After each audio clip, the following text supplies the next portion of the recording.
शारदा संदीप वागचौरे, राहणार संगमनेर, तालुका संगमनेर, जिल्हा अहमदनगर. मी रोजगार हमीमध्ये वन विभागात कामाला आहे. तर मागील महिन्यात पौर्णिमेला आले, त्याआधी आम्हाला ऑफिसमध्ये सांगण्यात आलं की तुमची नर्सरी 2 महिन्यात बंद होणार आहे, तर त्यासाठी तुम्ही बाहेर तुमच्या रोजाची सोय करा. तर मी पौर्णिमेला आले तर खूप टेन्शनमध्ये होते.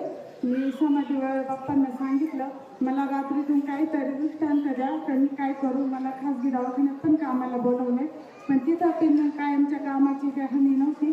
तर बाप्पांनी रात्री मला स्वप्नात सांगितलं की तू दवाखान्यात नको जाऊ, नर्सरीतच जा.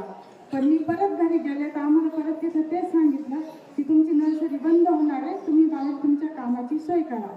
तर मी न राहून शेवटी महाराजांना एक दिवस संध्याकाळी 8:30 वाजता फोन केला की महाराज, तुम्ही तर मला आशीर्वाद दिलेला आहे की तू परमनंट होशील, पण तुम्ही नर्सरीतच कामाला जा आणि तुम्ही परमनंट 100% व्हा.